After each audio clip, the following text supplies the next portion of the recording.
The first thing I noticed after loading into Brotato as Rick Prime wasn't the hairstyle, the glowing tech, or the fact that he looked like he'd already calculated the next 100 universes. It was the confidence. This wasn't the kind of character that looked worried about the incoming alien invasion. This was the kind of character that looked like he'd already beaten the game yesterday, reset the timeline out of boredom, and came back to do it with one hand tied behind his back.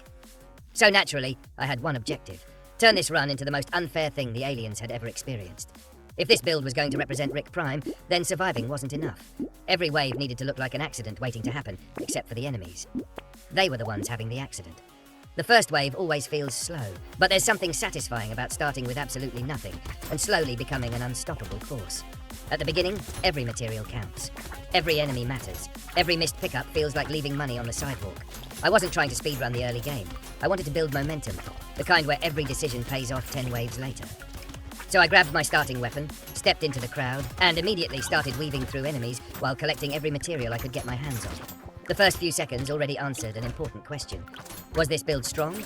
Not yet. Was it going to become a problem? Absolutely. After clearing the first wave, the shop immediately started testing my patience. Every Brotato player knows this feeling. You walk into the shop hoping for legendary gear and instead get offered 3 items that look like they were picked from a garage sale. I re-rolled. Still nothing. Re-rolled again. Better. More range damage, some attack speed, a little harvesting. Perfect. Early economy is everything. If I could snowball materials now, future waves would pay me back with interest. Wave after wave, the enemies started arriving in larger numbers. Little blobs turned into swarms. Swarms turned into walls. The screen slowly transformed from an empty arena into complete chaos.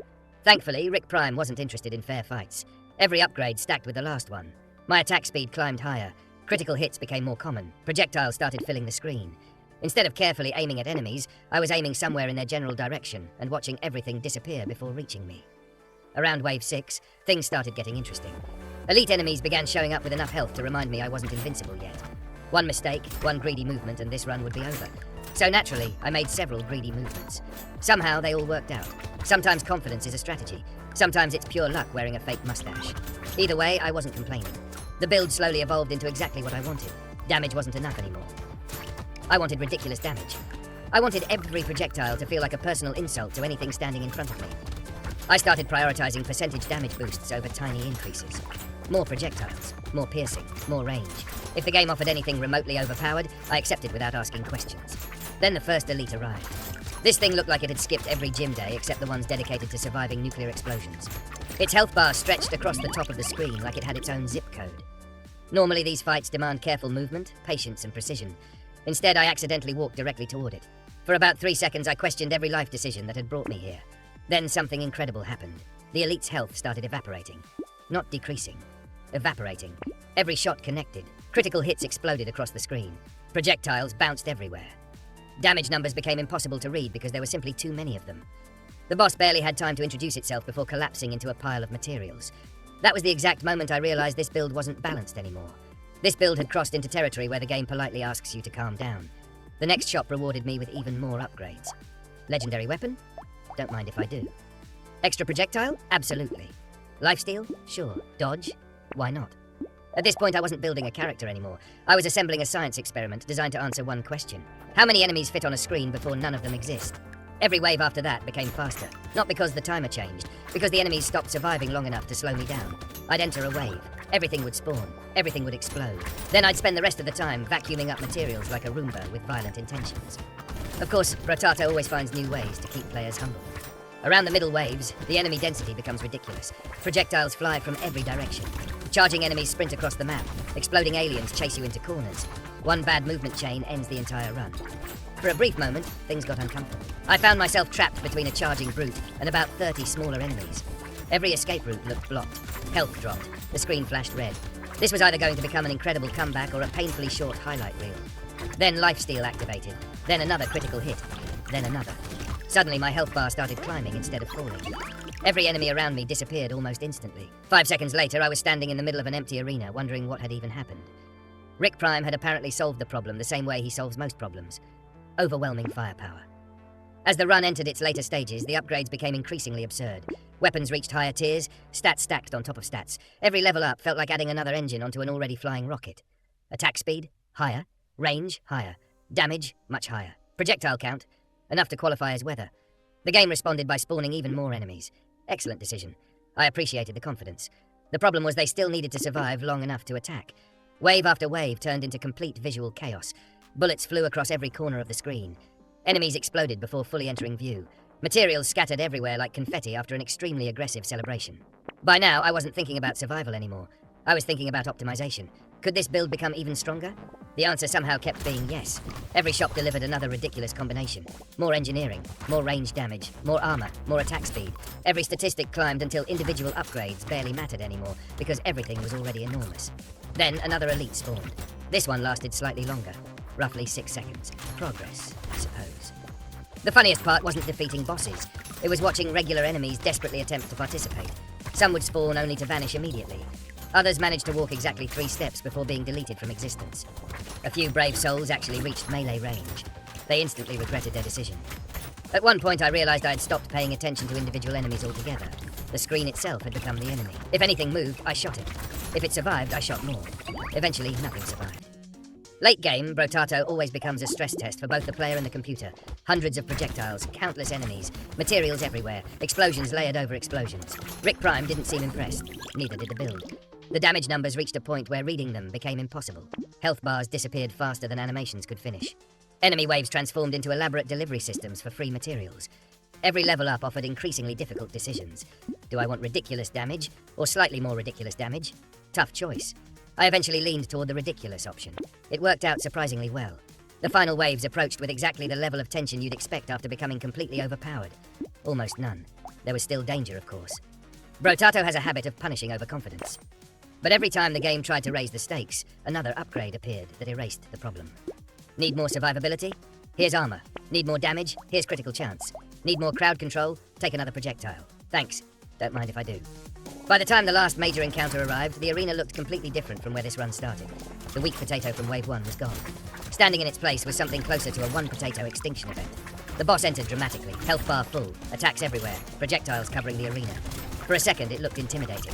Then the damage started. Critical hits, piercing shots, additional projectiles, lifesteal, explosions, more critical hits. The boss's health disappeared at an almost disrespectful pace. Half gone, quarter gone, gone.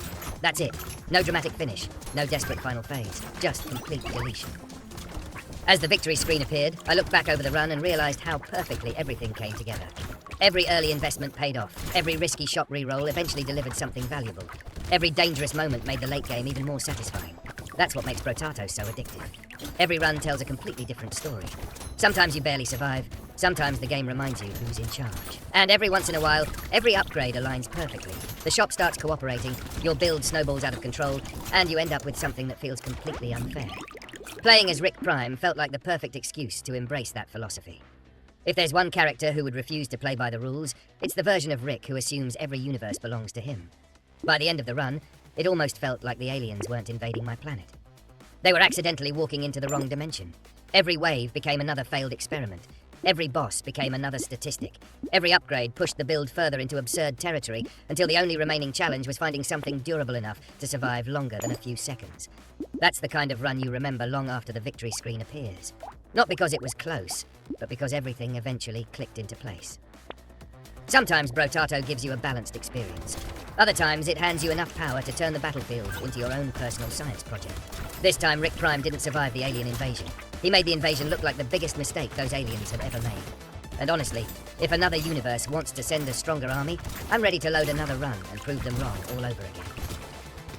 The funny thing about a run like this is that you stop thinking like a survivor and start thinking like an engineer. Every shop isn't a place to recover anymore. It's a laboratory. You're not asking, will this help me live? You're asking, how much more ridiculous does this get if I stack this on top of everything else? That's a dangerous mindset, because Brotato has a habit of humbling people who get comfortable. The game doesn't care how strong you feel. Somewhere in the next few waves, there's always an enemy with your name on it. So I kept buying upgrades, combining weapons, and re-rolling whenever the shop looked like it had completely run out of ideas. Every re-roll felt like scratching a lottery ticket. Sometimes you got garbage. Sometimes you found exactly the piece your build had been missing. This time, the game seemed determined to hand me every overpowered item in existence. At that point, I wasn't even questioning it anymore. If the universe wanted to create a monster, I wasn't going to argue. The weapon combinations became completely unreasonable. Every attack looked like someone had accidentally enabled developer mode. Bullets bounced. Lasers pierced through crowds. Projectiles multiplied until I genuinely lost track of which shots belonged to me and which belonged to the enemies. Spoiler alert, almost everything belonged to me. There were moments where the screen looked less like Brotato and more like an electrical storm trapped inside a tiny arena. Somewhere underneath all those effects, enemies were still trying their best. I respected the effort. I didn't expect it to last long. Then I noticed something hilarious. My biggest threat wasn't the enemies anymore. It was collecting all the materials before the next wave started. Every fight ended with mountains of resources scattered across the floor. I'd spend the final 10 seconds sprinting around the map, vacuuming everything up before the timer expired.